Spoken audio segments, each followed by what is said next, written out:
তেলটাকে গরম করে নিলাম, এর মধ্যে তেজপাতা ফোড়ন দিয়েছি, অল্প একটু জিরে ফোড়ন দেবো। বৌদি একটু জিরে নিয়ে আসো তো।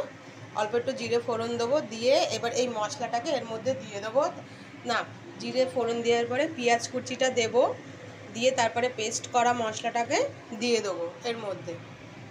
দেখো বন্ধুরা, দেখতে থাকো আজকের আমার বিরিয়ানি বানানোর রেসিপি কীরকম।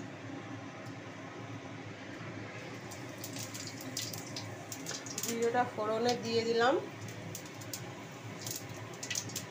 হ্যাঁ, জিরে ফোড়নে দিয়ে দিলাম, তারপরে পেঁয়াজগুলো দিয়ে দেবো। কুচানো পেঁয়াজগুলো রাখা এবার দিয়ে দিলাম।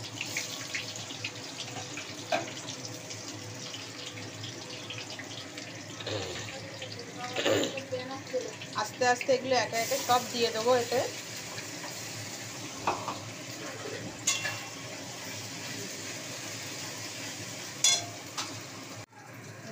হাঁড়িতে এবারে জল দিয়ে দিয়েছি, জলের সঙ্গে গোটা গরম মশলা কিছুটা দিয়েছি, লবণ দিয়েছি।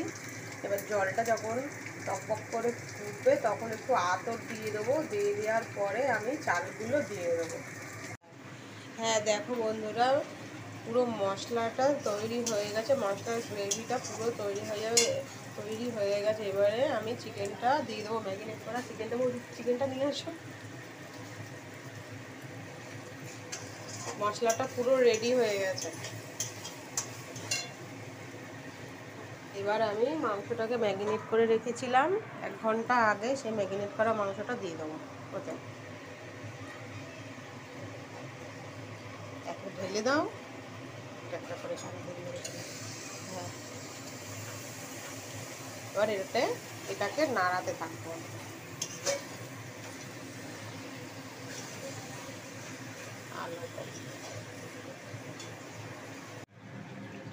বন্ধুরা, মাংসটা কষানো হয়ে গেছে, এবার আমি মশলাটা, বিরিয়ানির যে মশলাটা সেটা আমি এতে দিয়ে দিলাম।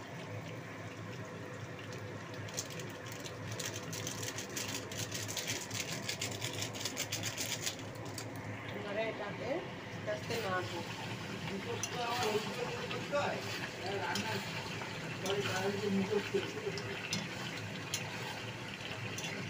কি করছে বাবা?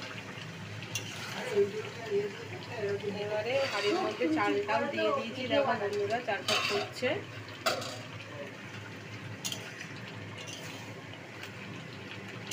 পুরো গ্রেভি হয়ে গেছে, মাংসটা পুরো কষানো হয়ে গেছে। এর মধ্যে আমি গোলাপ জল দেব আর একটু কেওড়া জল দেব। এগুলো দিলে একটু গন্ধটা সুন্দর আসে। দেখো বন্ধুরা কত সুন্দর কালার এসছে, মাংসটা হেভি গ্রেভি মতন হয়েছে। দাও, এবার কেওড়া জলটা ঢেলে দিলাম ওতে, আরও দাও। কেওড়া জল গোলাপ জল একসঙ্গে মিক্সড আছে, ঢেলে দিলাম। দেখো বন্ধুরা, বিরিয়ানিটা পুরো রেডি হয়ে গেছে। এবার আমি এটাকে গ্যাসে বসাবো, আস্তে আস্তে একটু সিমে দিয়ে তারপরে সার্ভ করব। দেখো বন্ধুরা, বিরিয়ানিটা পুরো রেডি হয়ে গেছে। ওফ কি সেন্ট লাগছে। তারপরে আমরা আস্তে আস্তে থালায় সার্ভ করেছি, দেখো সবাই আমরা বসে খাচ্ছি।